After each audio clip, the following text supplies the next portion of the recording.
J'ai tout sacrifié depuis mes 16 ans pour m'en sortir. Quand j'ai enfin acheté mon premier appartement, mes propres parents m'ont traîné au tribunal pour voler l'avenir de ma sœur et m'être prendre 200 000 euros. Merci d'être ici avec moi aujourd'hui. J'espère que tu passes une journée merveilleuse où que tu sois. J'aimerais que tu partages dans les commentaires depuis quelle ville ou quel pays tu nous regardes et quelle heure il est là-bas. Maintenant, commençons notre histoire ensemble. Je m'appelle Chloé, j'ai 32 ans.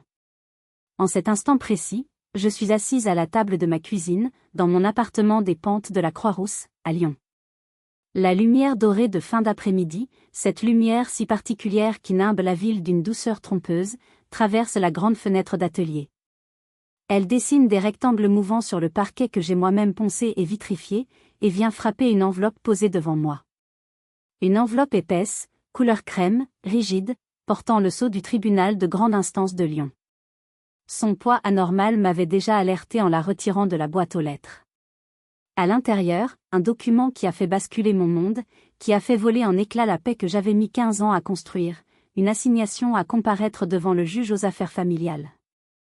Mes propres parents, Jean-Pierre et Martine, m'attaquent en justice. Le choc initial a laissé place à une sorte de clarté glaciale en lisant les mots. Ils me réclament la somme de 200 000 euros. Pas un centime de moins. Le motif, écrit en un jargon juridique qui semble conçu pour déshumaniser la douleur, est une demande de compensation pour rupture d'équité familiale et contribution à l'avenir de ma sœur cadette. Je relis la phrase, encore et encore. Rupture d'équité familiale. L'ironie est si violente qu'elle me donne la nausée. En d'autres termes, ils estiment que ma réussite, ma vie, mon appartement, sont des actifs qu'ils peuvent liquider. Que le fruit de mes sacrifices est une ressource familiale sur laquelle ils ont un droit de tirage. Mon regard se perd sur les toits de tuiles roses et ocre. J'entends les bruits du quartier, le funiculaire qui grince en montant, les rires des enfants qui sortent de l'école, le brouhaha lointain de la ville en contrebas. Ces sons, cette vue, cet appartement, c'était ma forteresse. Le symbole de ma libération. Chaque poutre apparente que j'avais brossée, chaque mur que j'avais peint en blanc pour capter la lumière, chaque plante que j'avais installée sur le rebord de la fenêtre criait ma victoire. Une victoire sur un passé que j'avais naïvement cru pouvoir enfermer dans une boîte et ranger au grenier. Mais le passé ne reste jamais au grenier. Il a forcé la serrure et se tient maintenant au milieu de mon salon, avec la brutalité d'un huissier. Mon esprit dérive, malgré moi, vers le pavillon de Bron. Une maisonnette proprette, avec son petit jardin où ma mère faisait pousser des rosiers, une façade parfaite pour cacher les fissures qui couraient sur les murs de notre famille. Mon père, Jean-Pierre, était commercial dans l'automobile. Ses revenus étaient des montagnes russes, et notre vie suivait ses courbes. Les bons mois, c'était champagne et cadeaux extravagants pour ma sœur. Les mauvais mois, c'était des silences pesants, des portes qui claquent et des enveloppes de la banque laissées sur le buffet, jamais ouvertes. Ma mère, Martine, travaillait à temps partiel dans une parfumerie de luxe sur la presqu'île, un poste qui lui permettait de maintenir l'illusion d'un certain standing, de s'envelopper dans un parfum de réussite qui ne nous appartenait pas. Dès mon plus jeune âge, les rôles ont été distribués avec une clarté impitoyable. J'étais Chloé, la raisonnable, la sérieuse, la débrouillarde. Des adjectifs qui signifiaient en réalité, celle qui ne doit rien coûter. Et puis il y avait Léa, ma sœur, de 8 ans ma cadette. Léa, c'était l'artiste, la sensible, la petite prodige. Elle avait un don, répétait-il à qui voulait l'entendre. Ce don était une sorte de chèque en blanc qui justifiait toutes les dépenses, les cours de piano avec un professeur particulier à 80 € de l'heure, le poney club le week-end, les stages d'aquarelle hors de prix pendant les vacances. Pour Léa, l'argent était un outil pour son épanouissement. Pour moi, c'était toujours l'obstacle, la première objection. On ne peut pas, Chloé, tu comprends, les finances sont serrées en ce moment. J'ai compris très vite. J'ai compris que dans l'équation familiale, j'étais la variable d'ajustement. Mon seul refuge était l'appartement de Madame Geneviève, notre voisine du dessus, une veuve de 75 ans, aux cheveux blancs tirés en un chignon impeccable et au regard pétillant de malice. À 14 ans, j'ai commencé à faire ses courses, à lui tenir compagnie, à écouter ses histoires du vieux lion. Elle me glissait un billet de 10 €, pour tes petites dépenses, ma chérie. Cet argent, c'était ma première bouffée d'oxygène. Il me servait à acheter mes fournitures scolaires, un jean en solde pour ne pas avoir honte au collège, un ticket de cinéma avec ma seule amie. Mes parents ne posaient jamais de questions, trop heureux de ne pas avoir à ouvrir leur portefeuille. Un jour, alors que je lui racontais, avec la fausse légèreté d'une adolescente, que je ne pourrais pas aller au voyage scolaire en Italie, elle m'a regardé fixement. Ne laisse jamais personne décider de ta valeur, ma petite, m'a-t-elle dit en me tendant une tasse de tisane fumante. Surtout pas ceux qui sont censés te protéger. L'amour, le vrai, ça ne compte pas. Ça donne. J'ai appris bien plus tard qu'elle-même avait dû couper les ponts avec son propre fils, un homme qui la voyait comme un distributeur de billets plutôt que comme une mère. À l'époque, ces mots se sont juste ancrés en moi, comme une graine de défi. Cette graine, je l'ai arrosée en secret pendant des années. Aujourd'hui, face à cette assignation, je comprends que l'heure de la récolte a sonné. Et elle s'annonce amère. À 16 ans, l'année de mon bac de français, j'ai décroché mon premier vrai contrat de travail. Un CDD à temps partiel comme vendeuse à la Boulangerie du Bois, une institution du quartier. L'odeur du pain chaud, de la viennoiserie et du café qui flottait dans la boutique est devenue le parfum de mon adolescence. Je commençais à 16h30, juste après les cours, et je finissais à 19h30. Je rentrais chez moi, les jambes lourdes, l'odeur de la farine imprégnée dans mes cheveux, pour avaler un plat de pâtes et me plonger dans mes devoirs jusqu'à minuit, parfois plus tard. Le week-end, je faisais les deux services, de 7h à 13h et de 16 à 19h. Ma vie sociale était un concept abstrait, mais la perspective de mon propre argent, de mon indépendance future, était une motivation plus puissante que n'importe quelle sortie entre amis. Madame Dubois, la propriétaire, une femme robuste d'une 60aine d'années, à la voix forte et au cœur tendre, m'a prise sous son aile. Elle m'a appris bien plus qu'à vendre du pain. Elle m'a appris la discipline, la rigueur, la valeur du travail bien fait. Elle m'a appris à rendre la monnaie sans regarder la caisse, à conseiller un client sur la cuisson d'une baguette, à anticiper les heures de pointe, à gérer les stocks. L'argent, ça ne tombe pas du ciel, Chloé, me disait-elle un matin en pétrissant la pâte avec une énergie qui me fascinait. Ça se gagne à la sueur de son front. Et une fois que tu l'as, tu ne le laisses personne te le prendre. C'est ton armure. Ces leçons valaient tout l'or du monde. Le jour de ma première paie fut un moment d'euphorie pure, rapidement suivi par une douche glaciale. Je tenais l'enveloppe dans ma main, près de 600 €, une fortune inimaginable.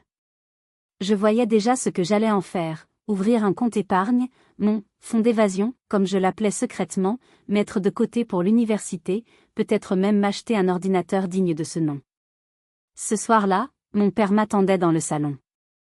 La télévision était éteinte, ce qui n'arrivait jamais. Il n'a pas souri. Il a simplement pointé la calculatrice posée sur la table basse. Bon, a-t-il commencé d'un ton neutre, le ton qu'il prenait pour discuter des choses sérieuses, c'est-à-dire de l'argent. Maintenant que tu es une femme qui gagne sa vie, il est normal que tu participes aux frais du foyer. C'est une question de principe, tu comprends. On a calculé, avec ta mère. 30% de tes revenus nous semble une contribution juste et équitable. J'ai cru à une mauvaise blague. J'ai cherché le sourire sur son visage, mais il n'y en avait pas, 30%. Mais, je voulais économiser. Pour mes études, pour plus tard. Ma mère est apparue dans l'encadrement de la porte, un sourire pincé aux lèvres, celui qui signifiait qu'elle était à la fois déçue et amusée par ma naïveté. Tes études ? Chloé, sois réaliste. On t'a déjà dit ce qu'on en pensait. Un petit BTS en alternance, voilà ce qui te conviendrait. Tu n'es pas faite pour les longues études, tu n'as jamais eu la passion. L'argent, il faut le garder pour des investissements sûrs. L'avenir de Léa, par exemple. Son talent, lui, est un investissement sûr. Leur front commun était un mur de béton. J'ai essayé d'argumenter, de plaider ma cause, mais chaque mot était balayé par leur logique implacable. J'ai dû céder. Chaque mois, je leur remettais 180 € en liquide, que mon père rangeait dans une boîte en fer sans un mot de remerciement. Cette taxe familiale est devenue une institution, une ponction régulière sur mes espoirs. Pendant ce temps, Léa commençait l'équitation. La nouvelle selle, les bottes, la bombe, l'équipement initial coûtaient, à lui seul, plus de 2 de mes salaires mensuels. Pour contourner leur contrôle, j'ai dû devenir plus maligne. J'ai pris un deuxième travail, le samedi matin, à la bibliothèque municipale. C'était moins bien payé, mais c'était un havre de paix, une bulle de silence et de savoir. Surtout, c'était un travail non déclaré, payé de la main à la main par la bibliothécaire qui avait pitié de moi. Cet argent-là, il n'en connaîtrait jamais l'existence. C'est devenu mon vrai fonds secret, celui que je déposais en liquide sur un compte que j'avais ouvert seul, le jour de mes 18 ans, en mentant sur l'origine des fonds. Ma vie était un numéro d'équilibriste épuisant. Lycée, boulangerie, bibliothèque, devoirs. Je maigrissais, j'avais des cernes permanents que je masquais sous une couche de fond de teint bon marché. Un jour, ma mère m'a vu avec un nouveau pull, une simple marinière achetée 30 € en solde après des mois d'économie. Tu dépenses encore de l'argent dans des futilités, m'a-t-elle lancé, alors qu'elle venait de payer 300 € pour une nouvelle tenue de concours pour Léa. Tu devrais apprendre à être plus responsable. La responsabilité. Ce mot, dans leur bouche, avait un goût de cendre. Pour eux, être responsable, ce n'était pas construire son avenir. C'était financer le leur, et celui de leur fille prodige. J'ai appris à ne plus rien dire, à hocher la tête, à dissimuler. Je suis devenue une experte en compartimentation. Il y avait la Chloé qu'ils voyaient, la fille travailleuse et un peu terne qui leur donnait sa dîme. Et il y avait la Chloé secrète, celle qui, à la lueur d'une lampe de bureau, cochait les cases de son plan d'évasion. Chaque euro mis de côté était un barreau de moins à ma prison. L'obtention de mon baccalauréat, avec une mention bien qui a surpris tout le monde sauf moi, a été une victoire silencieuse. Je l'ai célébrée seule dans ma chambre, en regardant la lettre d'admission de l'Université Lyon 2 en licence de gestion. C'était officiel, mon plan d'évasion avait fonctionné. J'avais obtenu une bourse sur critères sociaux, la plus élevée, et mon fonds secret, patiemment accumulé grâce à la bibliothèque et au pourboire de la boulangerie, s'élevait à près de 4 000 €. Ce n'était pas une fortune, mais c'était un début. C'était ma porte de sortie. L'annonce à mes parents fut aussi glaciale que je l'avais anticipée. Je les avais réunis dans le salon, un soir après le dîner, tendant mes relevés de notes et ma lettre d'admission comme des preuves à décharge. J'espérais naïvement une lueur de fierté dans leurs yeux, une reconnaissance de mes efforts. L'université, a soufflé mon père, en se massant les tempes comme si je venais de lui annoncer une catastrophe. Mais Chloé, on t'a déjà dit qu'on ne pourrait pas t'aider. C'est une dépense que nous ne pouvons pas nous permettre. Je ne vous demande rien, ai-je répondu, la voix plus ferme que je ne le pensais. J'ai une bourse et des économies. Et je vais travailler, comme je l'ai toujours fait. Ma mère a pris le relais, son arme favorite étant la culpabilisation. Et ta contribution? Tu y as pensé? Ces 180 € par mois nous sont indispensables, surtout avec les frais de Léa qui augmentent.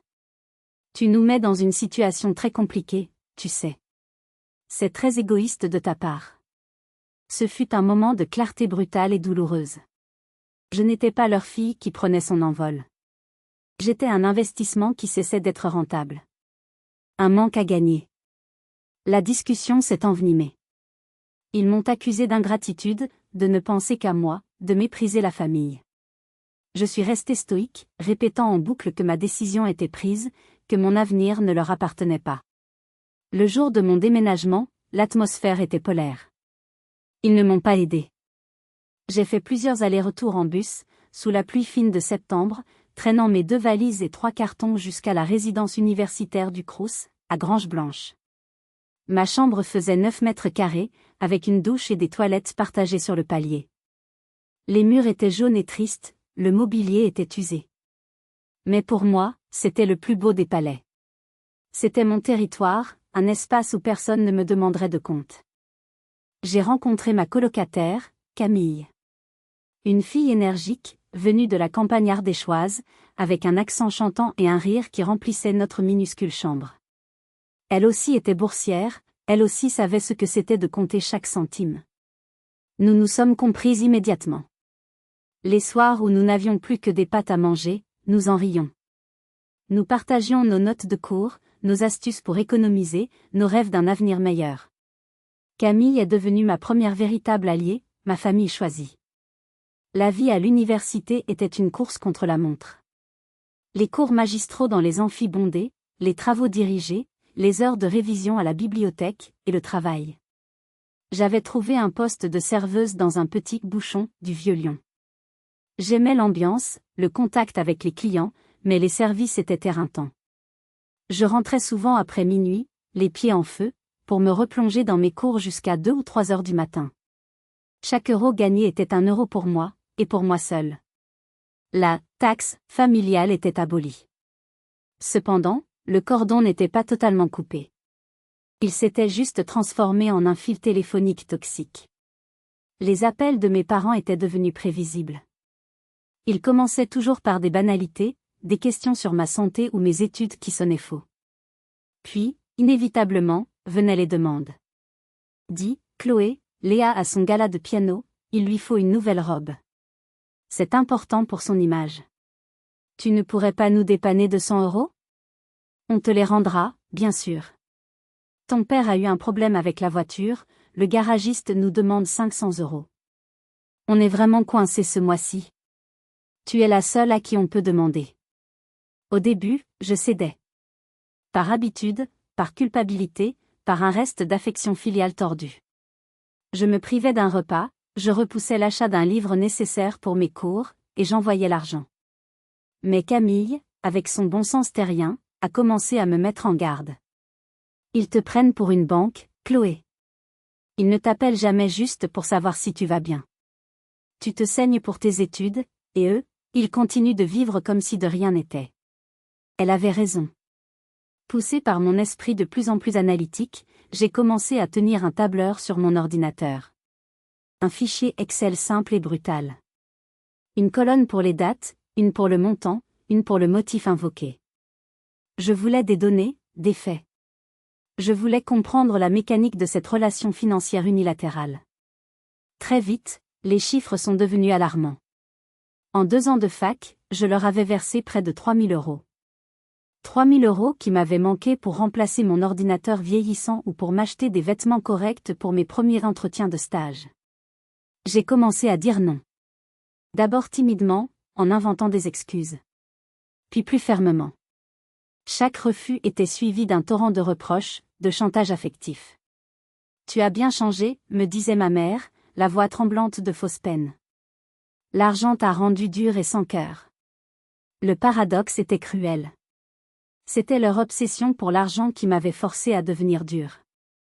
Je construisais ma forteresse, pierre par pierre, et chaque « non » était un rempart de plus contre leurs assauts. À la fin de ma licence, que j'ai obtenue avec une mention très bien, j'ai été acceptée en master de finance d'entreprise à l'IAE de Lyon. C'était une filière sélective, ma porte d'entrée vers l'indépendance totale et la sécurité que je convoitais plus que tout. C'est à ce moment précis, alors que j'entrevoyais enfin la lumière, que la pression de mes parents a atteint un niveau quasi insoutenable. Léa, qui avait maintenant 17 ans, venait de passer son bac. Son talent pour le dessin était indéniable, et elle rêvait d'intégrer une prestigieuse et très onéreuse école d'art privé à Paris. Le coût annuel, 25 000 euros. Une somme qui, pour moi, représentait un univers de sacrifice. L'appel de mon père fut direct, sans le moindre préambule mielleux. Il m'a appelé un soir alors que je sortais de la bibliothèque, épuisée. Bon, Chloé. J'ai une bonne nouvelle. Léa a été acceptée dans son école à Paris. C'est une chance incroyable pour elle, une opportunité unique. On a fait les comptes, on ne peut pas tout couvrir. Il faut que tu nous dises quelle sera ta contribution.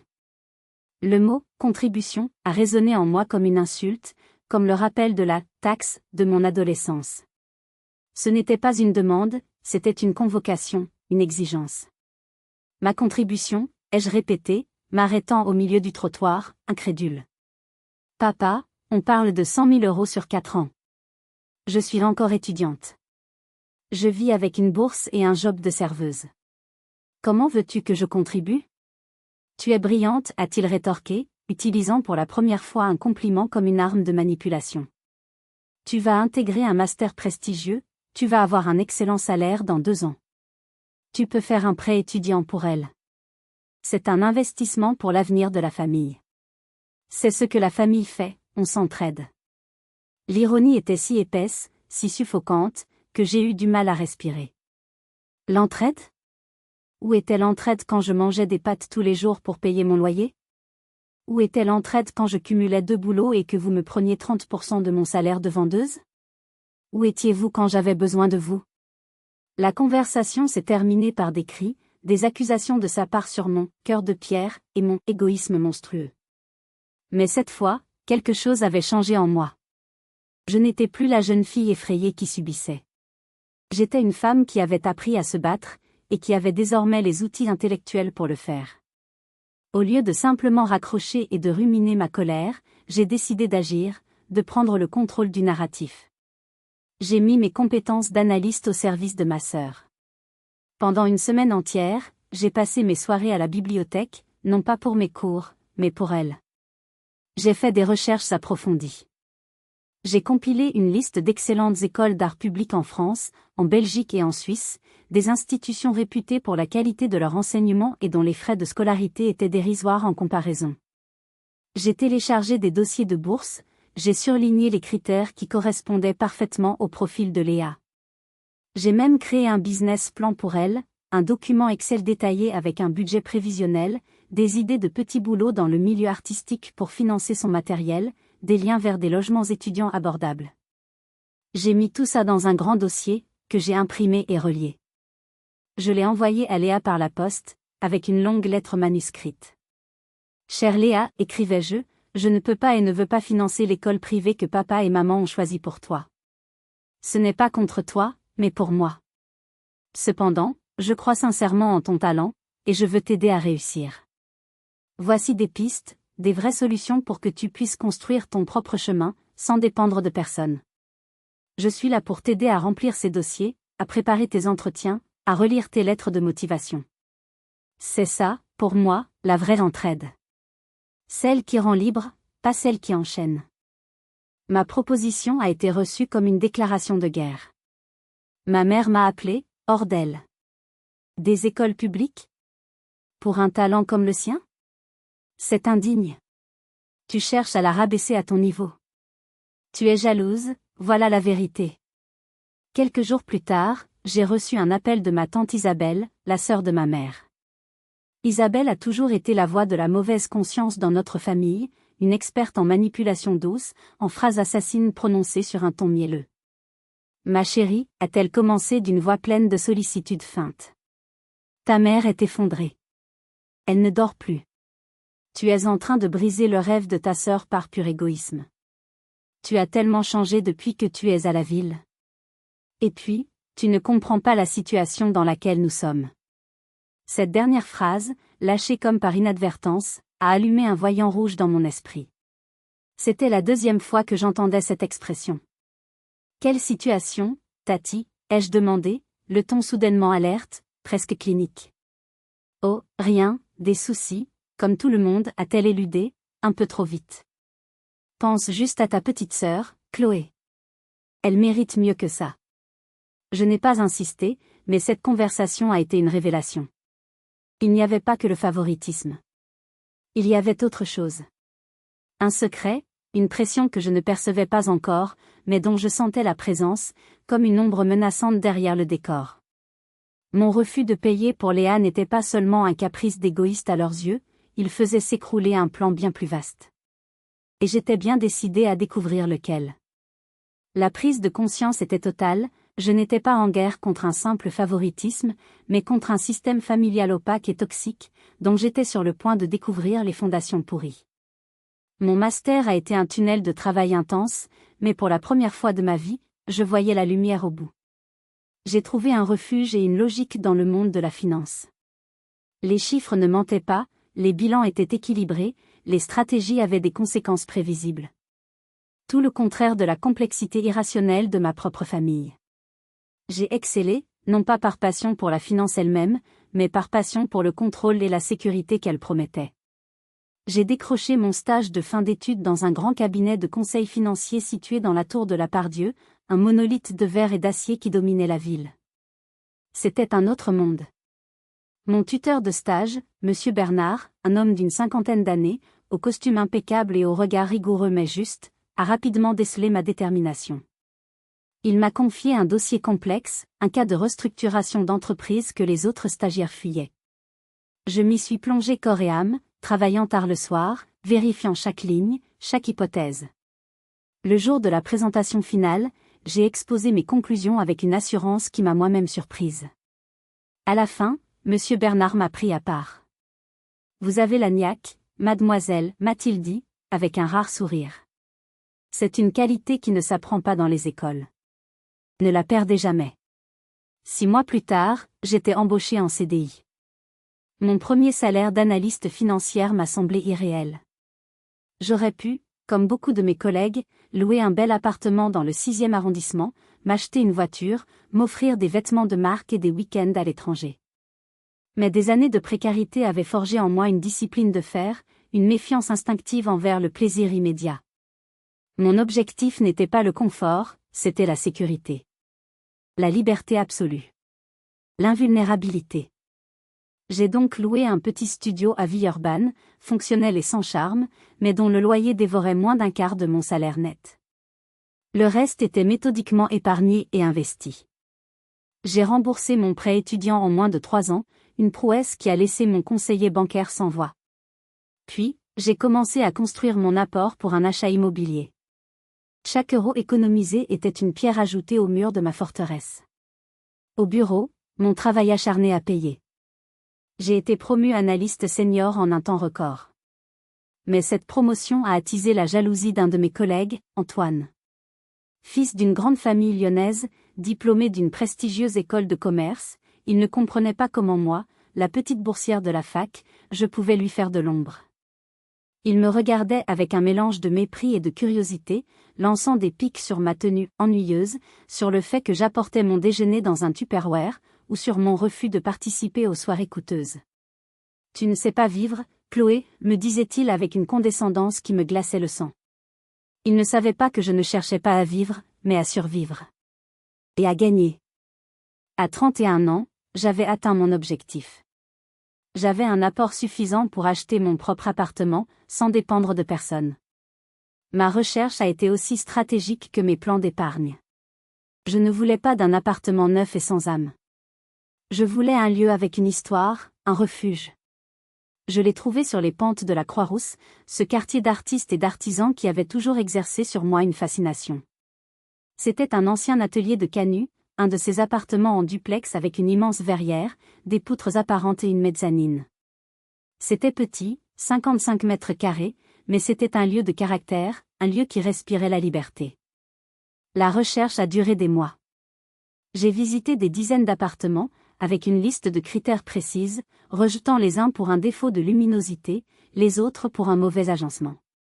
Mon agente immobilière était impressionnée par ma maturité.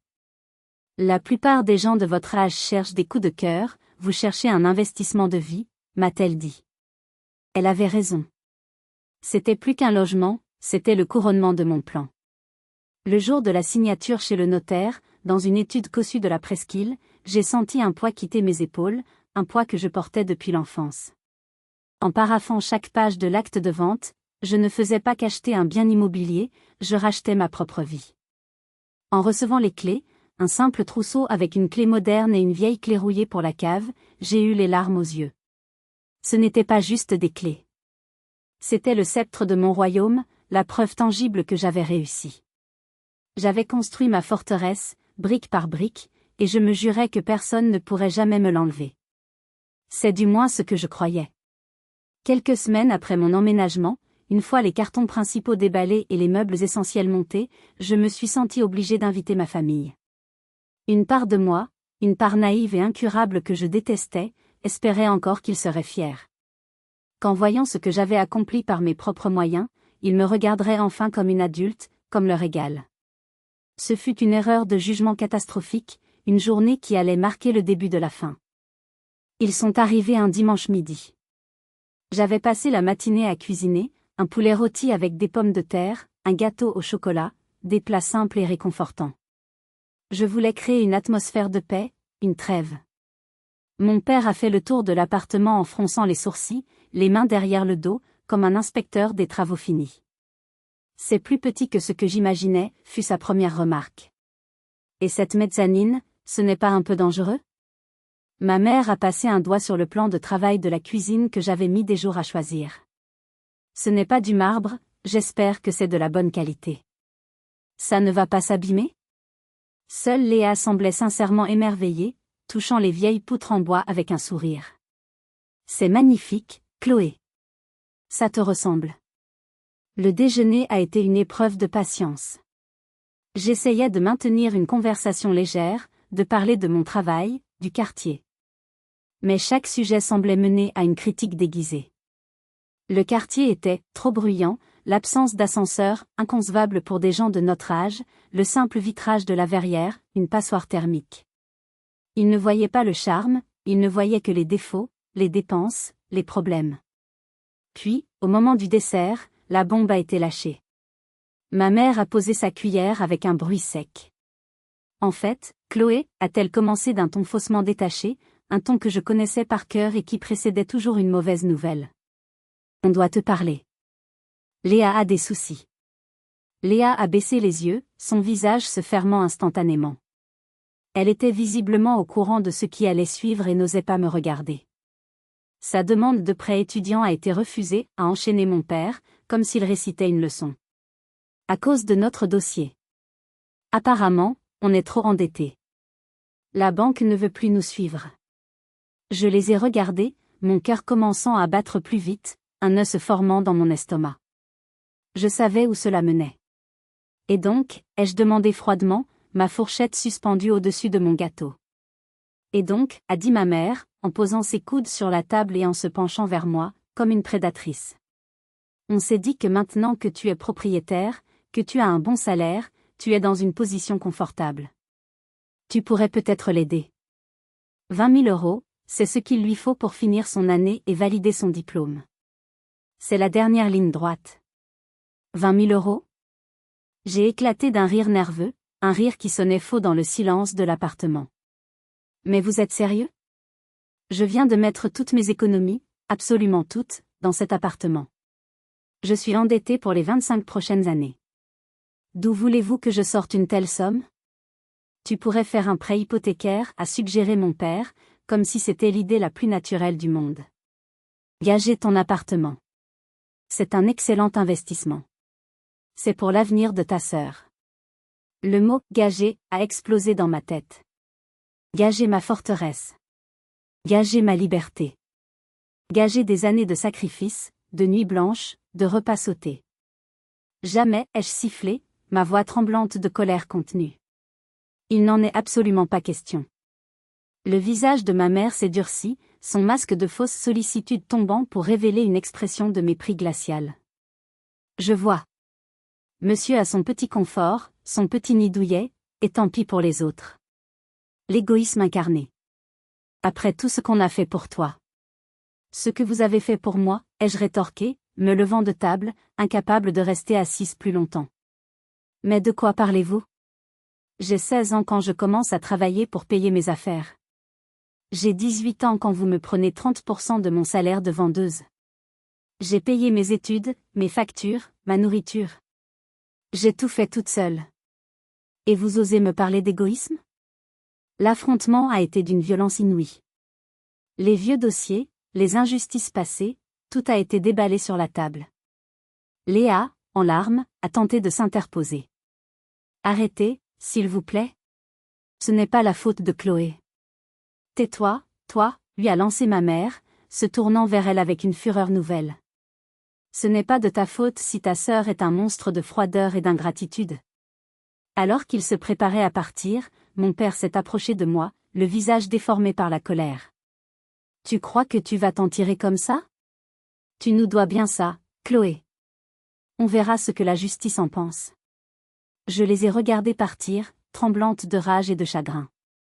Je pensais que c'était une menace en l'air, une dernière tentative de manipulation. Je me trompais. 3 semaines plus tard, je recevais l'assignation. Mon premier réflexe, après la panique, a été la stratégie. Je ne pouvais pas croire qu'ils en étaient arrivés là sans une raison plus profonde. L'appel de ma tante Isabelle quelques semaines plus tôt, sa phrase « Tu ne comprends pas la situation dans laquelle nous sommes » m'est revenue en mémoire. J'ai appelé Léa. Elle a décroché, la voix brisée par les sanglots. « Chloé, je suis tellement désolée. Je ne savais pas qu'ils iraient jusque-là.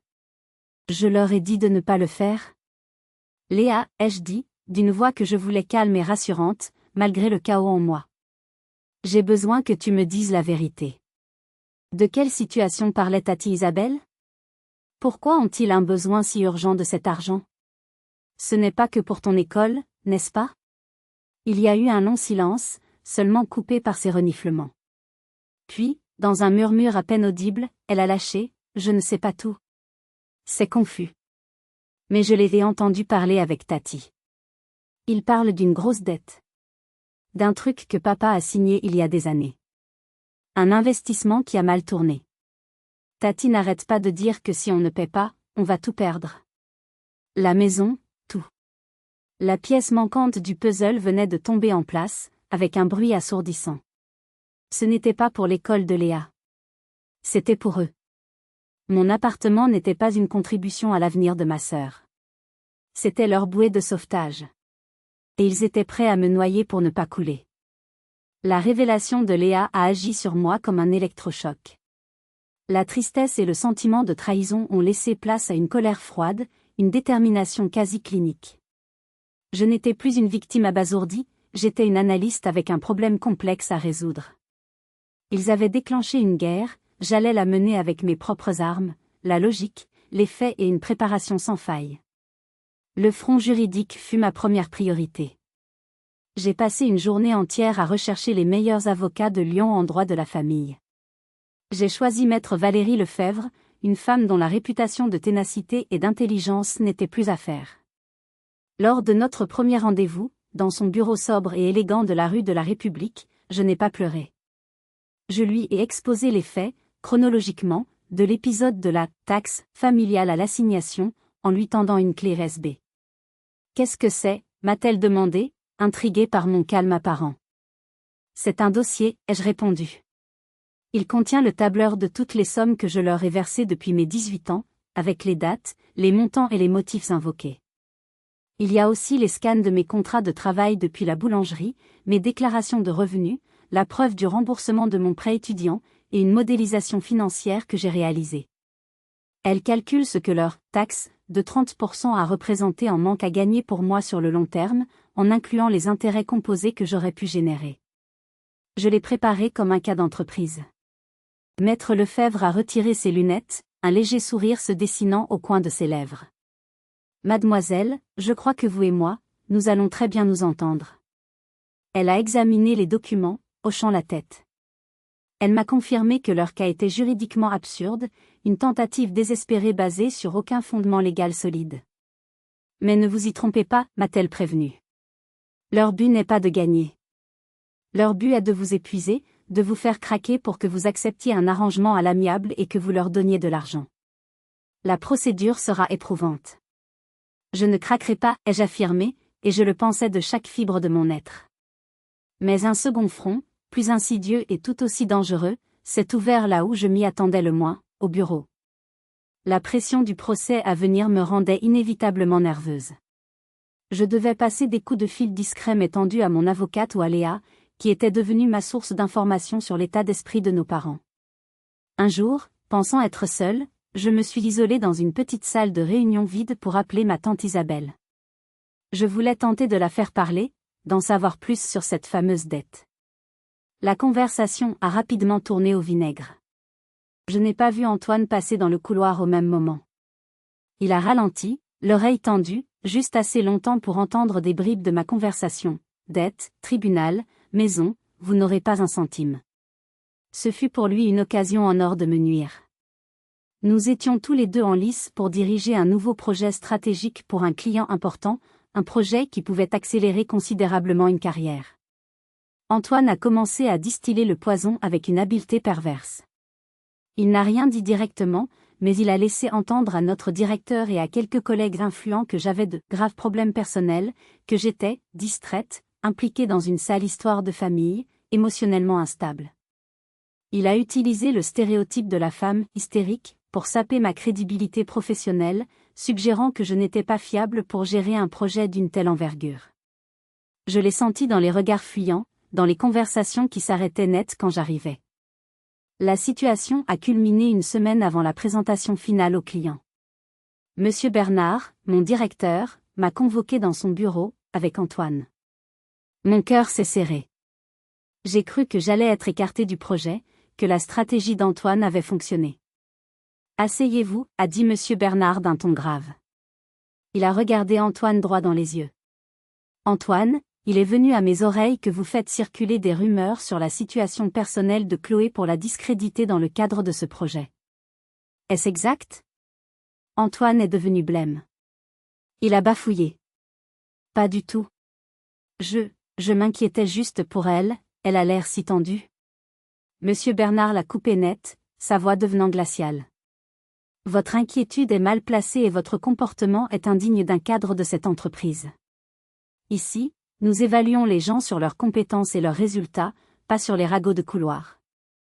Le travail de Chloé est impeccable. Le vôtre, en l'occurrence, est antiprofessionnel et toxique. Il a ensuite posé son regard sur moi, un regard qui n'était plus seulement professionnel, mais humain. Chloé, votre vie privée ne regarde que vous. Je ne veux rien savoir. Tout ce qui m'importe, c'est que sur ce dossier, vous êtes la meilleure. Vous le dirigerez donc seul. Antoine, vous serez réaffecté à l'analyse des marchés sud-américains, sous la supervision de Madame Dubois. La discussion est close. En sortant de ce bureau, j'ai eu l'impression d'avoir gagné une bataille décisive. Antoine m'avait attaqué sur le terrain le plus fragile, mais mon travail, ma rigueur, ma niaque, comme disait Monsieur Bernard, m'avait défendu. Cette victoire morale, cette validation de ma valeur professionnelle au moment même où ma propre famille tentait de la nier, a été un baume sur la blessure béante qu'ils avaient ouverte. Elle m'a donné une force nouvelle, une confiance inébranlable. Mes parents pouvaient bien essayer de détruire ma vie personnelle, mais ma vie professionnelle, celle que j'avais bâtie de mes propres mains, était une forteresse imprenable. J'étais prête pour le tribunal. Le jour de l'audience, le palais de justice de Lyon, avec ses colonnes massives et ses couloirs sonores, m'a semblé un labyrinthe de pierres froides, conçu pour intimider et écraser l'individu. Mais je n'étais pas intimidée. J'étais en mission. Vêtue d'un tailleur pantalon sombre, une tenue de combat que je portais pour mes réunions les plus importantes, les cheveux tirés en un chignon strict, j'ai marché aux côtés de Maître Lefebvre, mon dossier sous le bras. J'étais prête. Mes parents étaient déjà là, de l'autre côté de la petite salle d'audience. Ma mère portait une tenue sobre mais visiblement chère, jouant à la perfection le rôle de la victime digne et accablée. Mon père fixait le sol, le visage fermé, les épaules voûtées. À leur côté, ma tante Isabelle, qui n'était pas partie au procès mais était venue pour le soutien moral, me foudroyait du regard. Son visage était un masque de haine et de ressentiment. Ils ne m'ont pas adressé un regard. Nous étions des étrangers réunis par une procédure judiciaire, le point final et grotesque de notre histoire familiale. La juge, Madame Delcourt, était une femme d'une soixantaine d'années dont le visage exprimait une immense lassitude, comme si elle avait déjà tout vu, tout entendu. Elle a lu le dossier en silence pendant de longues minutes, ses sourcils se fronçant de plus en plus. L'avocat de mes parents, un homme à la voix onctueuse, a commencé sa plaidoirie. Ce fut un chef-d'œuvre de manipulation émotionnelle, un tissu de demi-vérités et de mensonges éhontés. Il a parlé de solidarité familiale bafouée, de l'ingratitude d'une enfant qui a tout reçu, de l'avenir brisé, de la pauvre Léa, dont le talent exceptionnel allait être gâché par l'égoïsme de sa sœur aînée. Il a dépeint mes parents comme des victimes dévouées, des gens simples qui avaient tout sacrifié pour leurs enfants, et qui étaient aujourd'hui trahis par celles qui avaient le mieux réussi, devenues riches et sans cœur. J'écoutais, impassible, sentant le regard des quelques personnes présentes dans la salle se poser sur moi avec un mélange de pitié et de mépris. Je laissais la tempête passer. Puis ce fut le tour de Maître Lefebvre. Elle s'est levée, calme, précise, chirurgicale. Madame la juge, a-t-elle commencé, nous allons laisser de côté le théâtre et le pathos pour nous en tenir aux faits, aux chiffres et aux droits. Elle a méthodiquement démonté leur argumentation, point par point. Elle a projeté sur l'écran de la salle mon fameux tableur, la liste des 18 000 € que je leur avais versés au fil des ans. Voici la contribution de mademoiselle Chloé à sa famille, une contribution non obligatoire et conséquente, a-t-elle commenté. Elle a ensuite montré mes contrats de travail, prouvant que je subvenais à mes besoins depuis l'âge de 16 ans. Loin d'être une enfant qui a tout reçu, a-t-elle déclaré, en regardant mes parents droit dans les yeux, mademoiselle Chloé a été une contributrice financière à son propre foyer dès son adolescence. La question, aujourd'hui, n'est pas de savoir ce qu'elle doit à sa famille, mais plutôt ce que sa famille lui doit en termes de reconnaissance et de paix. Le clou du spectacle fut son contre-interrogatoire. Elle a appelé mon père à la barre. Il s'est avancé, mal à l'aise. Monsieur, a-t-elle demandé doucement. Vous affirmez que votre fille a les moyens de vous aider et refuse de le faire par égoïsme. Pouvez-vous nous détailler votre propre situation financière, qui semble être à l'origine de ce litige? Mon père a bafouillé, parlant de « difficultés passagères », d'une « mauvaise passe ». Une mauvaise passe, a repris maître Lefebvre, sa voix se faisant plus incisive. Ou une dette conséquente qui menace votre patrimoine, une dette que vous avez cachée à votre fille aînée? L'avocat de mes parents a bondi. Objection. La situation financière de mes clients est confidentielle et hors sujet. Rejeté, a tranché la juge, soudain très intéressée. Elle me semble au contraire au cœur du sujet. Monsieur, répondez à la question de maître Lefebvre. La Cour souhaite comprendre la véritable nature de votre demande. Poussé dans ses retranchements, blême, le front luisant de sueur, mon père a fini par craquer. Il a avoué. La dette de 150 000 €. L'investissement immobilier désastreux fait 10 ans plus tôt, sur les « bons » conseils d'un ami. Le prêt contracté auprès d'un organisme de crédit rapace, à un taux usuraire. Et, détail crucial, le fait que ce prêt avait été cosigné par sa belle-sœur, ma tante Isabelle, ce qui expliquait la pression acharnée de cette dernière. Leur plan, dans toute sa splendeur sordide, était exposé, utiliser les 200 000 € qu'ils me réclamaient pour rembourser leurs dettes, payer la dernière année de l'école de Léa et se garder un petit pécule pour « voir venir ». Un silence de mort s'est abattu sur la salle d'audience. Ma mère a baissé la tête, son visage caché dans ses mains. Ma tante Isabelle était livide. Leur véritable motivation, misérable et désespérée, était exposée à la lumière crue du tribunal. Ce n'était pas une histoire de justice familiale. C'était une tentative d'extorsion pour se sauver de leur propre imprévoyance. Pour achever le tableau, maître Lefebvre a appelé Léa à la barre. Ma sœur, tremblante mais déterminée, s'est avancée. Mademoiselle, lui a demandé la juge avec une douceur inattendue. Soutenez-vous la démarche de vos parents? Non, madame la juge, a répondu Léa d'une voix claire, qui a résonné dans le silence. Je n'ai jamais voulu de ce procès. J'ai honte. Ma sœur Chloé m'a toujours aidée. Elle m'a proposé des solutions concrètes pour mes études, des solutions que mes parents ont refusées parce qu'elles n'arrangeaient pas leurs propres affaires. Je suis ici aujourd'hui pour dire que je suis fière d'elle, et que je demande pardon pour ce que ma famille lui fait subir. Ce fut le coup de grâce. La juge a rendu son verdict sur le champ, sans même suspendre la séance. Elle a qualifié la procédure de mes parents d'abusive, malveillante et relevant d'une tentative de manipulation de la justice. Elle a bien évidemment rejeté toutes leurs demandes. Et, pour couronner le tout, elle les a condamnés à me rembourser l'intégralité de mes frais d'avocat, au titre de l'article 7 du Code de procédure civile, ajoutant un commentaire acerbe qui restera gravé dans ma mémoire: on n'utilise pas les tribunaux de la République pour tenter de faire payer à ses enfants le prix de ses propres erreurs de gestion. La solidarité familiale ne saurait être un prétexte à l'extorsion. En sortant du tribunal, je n'ai ressenti ni joie, ni triomphe. Juste un vide immense, et le silence assourdissant de la fin d'une histoire. La bataille était gagnée, mais la guerre avait détruit tout ce qui restait de ma famille. Mes parents et ma tante sont sortis du tribunal comme des automates, le regard vide. Ils ont traversé le grand hall sans un mot, sans un regard en ma direction, et ont disparu dans la foule. Le verdict les avait anéantis, non pas par le remords, mais par l'humiliation publique et l'échec cuisant de leur plan. Léa m'a rejointe sur le parvis. Elle pleurait silencieusement, des larmes de soulagement et de tristesse mêlées. Je l'ai prise dans mes bras. C'était la première fois depuis des années que nous partagions un geste de tendresse sincère, sans la présence toxique de nos parents pour l'empoisonner. C'est fini, je lui ai murmuré à l'oreille. Maintenant, on avance. Toi et moi. Les semaines qui ont suivi ont été étranges, baignées dans une lumière nouvelle et déroutante. Le silence de mes parents était total, assourdissant. Je n'ai reçu ni appel, ni message, ni lettre.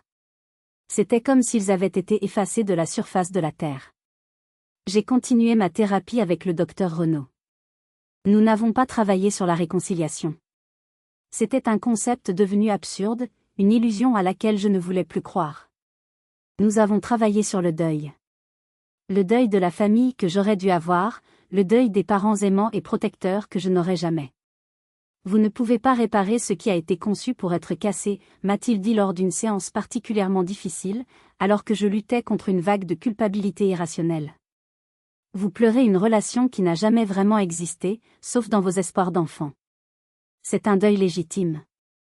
L'étape suivante n'est pas de reconstruire avec eux, mais de construire sans eux. Sur vos propres fondations. Mes fondations saines, c'étaient mes amis. Camille, qui a débouché une bouteille de champagne le soir du verdict en déclarant « On ne fête pas une victoire contre eux. On fête ta libération. » Monsieur Bernard, qui m'a accordé une semaine de congé, pour décompresser, sans poser la moindre question, me traitant avec une dignité et un respect que je n'avais jamais connus de la part de mon propre père. Et surtout, Léa. Notre relation s'est reconstruite sur les ruines de notre famille. Libérée de l'emprise parentale, du rôle de « petite prodige » qu'on lui avait imposé, elle s'est révélée être une jeune femme forte, résiliente et pleine de ressources. Elle a trouvé un petit studio dans le 7e arrondissement, a cumulé 2 jobs serveuse dans un bar branché et assistante dans une galerie d'art du Vieux-Lyon et s'est inscrite dans une école d'art public, l'école des Beaux-Arts de Lyon. Elle était fatiguée, souvent stressée par l'argent, mais elle était heureuse. Pour la première fois, je me sens moi-même, m'a-t-elle confié un soir, alors que nous partagions un plat de pâtes dans mon appartement. Je ne suis plus le « prodige » de quelqu'un, l'investissement de quelqu'un. Je suis juste Léa, qui essaie de trouver sa voie. Nous sommes devenues des sœurs, de vraies sœurs, partageant nos doutes, nos joies, nos factures d'électricité et nos rêves. Environ 6 mois après le procès, alors que je commençais à peine à trouver un nouvel équilibre, j'ai reçu une lettre. L'écriture de ma mère. Mon cœur a eu un soubresaut. Une part de moi, cette petite fille qui ne meurt jamais tout à fait, espérait encore des excuses, un signe de regret, une prise de conscience. La lettre était tout le contraire. C'était une longue plainte, une tentative pathétique de justification, un chef-d'œuvre de manipulation. Ma chère Chloé, commençait-elle. Je suis désolée que tu aies pris les choses de cette façon. Nous étions désespérés, nous ne savions plus quoi faire. La situation était bien plus grave que tu ne l'imaginais. Un enfant devrait toujours aider ses parents quand ils sont dans le besoin, c'est la loi de la nature, la loi du cœur. Le tribunal n'a pas compris ça. Ils ont été froids et sans pitié. Ton père est brisé. Je pense qu'il est temps de tout oublier, de pardonner les erreurs de chacun et de repartir sur de nouvelles bases, pour le bien de la famille. J'ai lu la lettre à mon thérapeute. Ceci n'est pas une excuse, a-t-il analysé froidement. C'est une tentative de réinitialiser le système de manipulation. Elle ne regrette pas ce qu'elle a fait, elle regrette que ça n'ait pas marché. Elle vous rend responsable de votre propre réaction à sa trahison. Sa lucidité m'a aidé à prendre la décision la plus difficile, mais la plus nécessaire de ma vie.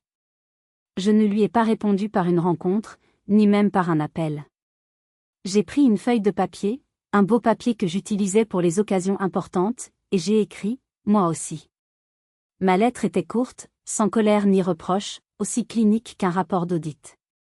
Maman, papa, j'ai reçu votre lettre. Je comprends votre désespoir, mais je ne peux plus en être la solution. Le procès n'était que le symptôme d'une relation qui m'a détruite à petit feu depuis mon enfance. Pour ma propre paix, pour ma survie, je dois mettre un terme définitif à cette relation. Je vous pardonne. Non pas pour vous, mais pour moi. Pour ne plus porter le poids de cette colère et de ce chagrin. Mais le pardon ne signifie pas la réconciliation. La confiance, une fois brisée de cette manière, ne peut être réparée. Je vous souhaite de trouver la paix et des solutions à vos problèmes. Des solutions qui ne m'incluent pas à Dieu. Chloé. J'ai posté la lettre sans trembler. J'ai envoyé une copie à ma tante Isabelle, pour que le message soit clair et ne puisse être déformé. C'était un acte de chirurgie. Douloureux, mais vital. Je coupais le membre gangrené pour sauver le reste du corps. Ce jour-là, j'ai compris que certaines portes, une fois fermées, doivent le rester pour toujours. Ma reconstruction passait par la rupture définitive. La vie a continué, et pour la première fois, elle a pris une couleur différente. Une couleur plus calme, plus sereine. Mon appartement, qui avait été l'objet du litige, le centre de la bataille, est devenu mon sanctuaire. J'ai appris à y vivre sans angoisse, à profiter de chaque instant de paix, du rayon de soleil du matin sur le parquet à la vue des lumières de la ville la nuit. Mon travail me passionnait. Libérée du fardeau mental de ma famille, j'étais plus créative, plus audacieuse. J'ai commencé à investir pour moi, à préparer mon avenir, non plus comme un acte de défense contre un monde hostile, mais comme un projet de vie joyeux et plein de promesses. Inspirée par ma propre histoire et par les conversations avec Léa, j'ai créé un blog anonyme, Finances et Forteresse. J'y partageais des conseils pratiques pour les jeunes adultes cherchant l'indépendance financière, surtout ceux issus de familles dysfonctionnelles ou de milieux modestes. Je parlais de budget, d'épargne, d'investissement, mais aussi de la manière de poser des limites, de gérer la culpabilité, de construire sa propre valeur en dehors du regard familial. Le succès a été immédiat et fulgurant. Des centaines, puis des milliers de personnes me lisaient, commentaient, partageaient leurs propres histoires, qui faisaient écho à la mienne. Ce blog est devenu une communauté, un lieu d'entraide et de validation. En aidant les autres, je me guérissais moi-même. J'avais transformé ma plus grande blessure en ma plus grande force, mon plus grand but. Environ 1 an après le procès, alors que j'étais en train de répondre à des commentaires sur mon blog, mon téléphone a sonné. Un numéro que je ne connaissais pas. J'ai hésité, une vieille angoisse remontant à la surface. Puis je me suis ressaisie. Je n'étais plus cette personne. J'ai décroché. C'était ma tante Isabelle. Elle était hystérique. Sa voix était méconnaissable, stridente, pleine de panique. « Chloé! Chloé, tu dois faire quelque chose, hurlait-elle. Ils vont tout prendre. La maison. Tu dois nous aider. » Je suis restée silencieuse, laissant le flot de ses paroles se déverser. Elle m'a expliqué, entre 2 sanglots de rage, que mes parents n'avaient jamais réussi à renégocier leurs dettes. Le jugement les condamnant à payer mes frais d'avocat avait été la goutte d'eau qui avait fait déborder le vase. L'organisme de crédit avait lancé une procédure de saisie immobilière.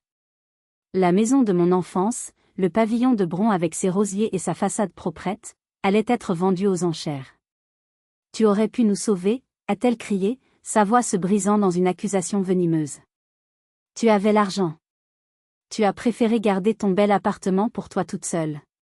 Tout ça, c'est de ta faute. Tu as détruit cette famille. » J'ai fermé les yeux un instant. Je n'ai pas senti de colère, ni de haine.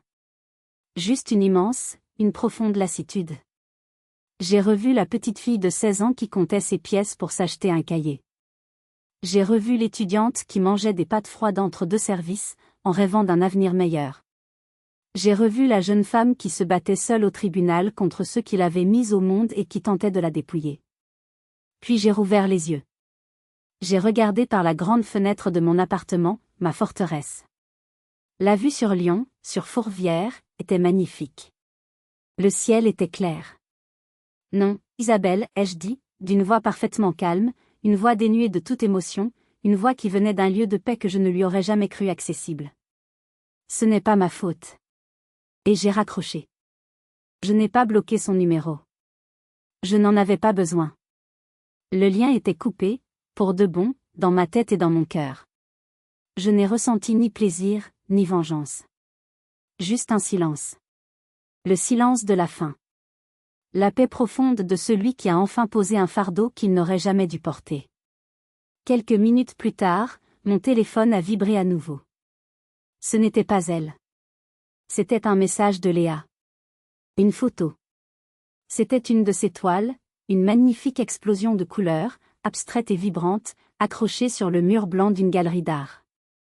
En bas à droite, un petit carton, Léa C, Libération. Sous la photo, un simple message, on a réussi. Merci, grande sœur. Je t'aime. J'ai souri. Un vrai sourire, un sourire qui venait du plus profond de mon âme. J'avais perdu une famille, celle du sang et de l'obligation. Mais j'en avais construit une autre. Une famille choisie, faite de respect, de soutien et d'amour inconditionnel. Ma forteresse n'était plus seulement faite de murs et de poutres. Elle était faite de ces liens-là, des commentaires sur mon blog, des rires de Camille, de la fierté dans les yeux de Léa. En regardant la ville s'illuminer, j'ai compris que la liberté a un prix.